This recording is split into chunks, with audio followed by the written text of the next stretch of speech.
aláàánú lórílẹ̀‐èdè Yorùbá nation lọ́wọ́ rẹ̀ tó ń jẹ́ kí Yorùbá nation bọ́ sí Ọlọ́run má fi kú tó yáwọ́ pa Chief Sunday Igboho ìwọ Ọlọ́run má jẹ́ ká rògùn ẹgbàmí lórí Chief Sunday Igboho tí wọ́n jà fún wa lórí Yorùbá nation Ọlọ́run má jẹ́ ká rògùn dàgìrì ibú Ọlọ́run bàbá wọn lálẹ́ àṣẹ tá a wà yìí ìwọ Ọlọ́run bá wa bomi tútù omi ìrọ̀rùn sórílẹ̀‐èdè wa orílẹ̀‐èdè wa méjì ó gbàbọ̀dé ìwọ Ọlọ́run bàbá láàánú má jẹ́ kó wa lẹ́rú lórílẹ̀‐èdè Nàìjíríà ìwọ Ọlọ́run bàbá láàánú ogun lọ́ọ̀tún ogun lósì ìwọ Ọlọ́run bá wa dáwọ́ ètò ọ̀rọ̀ Chief Sunday Igboho dọwọ́ rẹ ìwọ Ọlọ́run bàbá láàánú má jẹ́ arógun ẹjọ́ lórí wọn mọ́ ìwọ Ọlọ́run jẹ́ kán káńsù ẹjọ́ wọn jẹ́ kán fi Chief Sunday Igboho lẹ́làyà àlàáfíà ìwọ Ọlọ́run bàbá láàánú wọn láàlẹ́ àṣẹ táwa orí Chief Sunday Igboho méjì gbàbọ̀dé gbà Ọlọ́run gbogbo àwọn ẹnikẹ́ni tó ń lépa wọn jẹ́ kí wọ́n máa borí ní lágbára Ọlọ́run Chief Sunday Igboho gbọ́wọ́ rẹ̀ ò sàrà lọ́dọ̀wọ́ rẹ̀ Ọlọ́run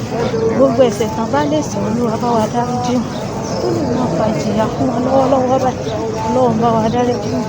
wọ́n ń jà fún wa tó kájú kúrò lóko ẹrú ìwọ Ọlọ́run ọba láàánú ìwọ lọ́ba tó mọ kọ̀ọ̀kan àti gbangba ṣàforíjì ẹ̀ṣẹ̀ fún wa gbogbo ẹ̀ṣẹ̀ tá a bá lè ṣẹ̀ orílẹ̀-èdè Nàìjíríà tó lè máa fa ìjìyà fún wa Olúwa dáríjì wa tí wàá ṣàforíjì fún wa ó lé àlẹ́ iṣẹ́ tá a wà yìí ṣàánú wa má jẹ́ arógbó lórílẹ̀-èdè Nàìjíríà ìwọ náà jẹ́ kí Yorùbá nation bọ́ sí jẹ́ kí Yorùbá nation ṣíṣe ìwọ náà bá láàánú torí kò sí nǹkan tó ṣòro sí lọ́dọ̀ àwọn ọ̀nà jẹ́ kí Yorùbá nation bọ́ sí ìwọ náà ká kúrò lóko ẹrú ọmọ ẹlẹ́ran wa ò gbọdọ̀ máa jẹ gbogbo ọmọ aláfọwọ́ gbọdọ̀ máa wà kíta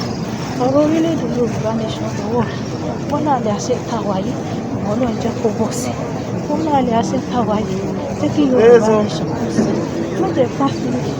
Chief Sunday Igboho tẹ́lẹ̀ wà ní agbára Ọlọ́run jẹ́ ká fi wọ́n lẹ́làyà àlàáfíà má jẹ́ Chief Sunday Igboho má jẹ́ ká rógun ìjọba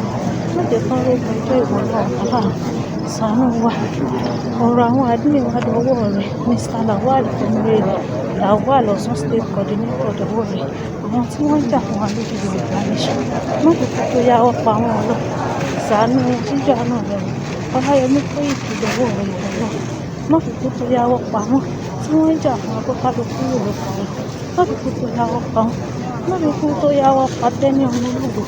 má fi kó tó yá ọ̀pọ̀ Dáútọ̀ Sùn má fi kó tó yá ọ̀pọ̀ Heritage TV ìwọ náà bá láàánú àwọn ni wọ́n jà fún akọ́kálukú Yorùbá rẹ̀ má fi kó tó yá ọ̀pọ̀ àwọn lọ ṣàánú wa ìwọ Ọlọ́run tíjú àánú rẹ wà lórílẹ̀‐èdè Nàìjíríà Yorùbá nation jẹ́ kó bọ́ sí Yorùbá nation jẹ́ kó ṣíṣe ìwọ Ọlọ́run ṣàánú wa ọ̀rọ̀ wa dọwọ́ rẹ̀ Heritage TV dọwọ́ rẹ̀ tí wọ́n ń jà fún wa lórí Yorùbá nation nínú iṣẹ́ wọn má jò wá Mr. Kóìkì Ọláyẹmí Kóìkì má jò wá Ọlọ́run bá láàánú ṣàánú wa tíjú àánú rẹ wà má jẹ́ arógun lórílẹ̀‐èdè Nàìjíríà ìwọ náà wà láàrin ẹ̀sẹ̀ táwa yìí ṣàánú àwọn òbí mi dọwọ́ rẹ̀ má jẹ́ fojú sunkún mi má jẹ́ orókùn mi lọlé lágbára Ọlọ́run má jẹ́ fojú sunkún fámìlì mi kọ̀ọ̀kan wọ́n láàrin ẹ̀sẹ̀ táwa yìí ìwọ náà ọ̀rọ̀ orílẹ̀‐èdè wa dọwọ́ rẹ̀ má jẹ́ òkùnkùn ìdágìrì mi ìwọ náà bá wa bomi tútù omi ìrọ̀rùn sórílẹ̀‐èdè wa ìwọ náà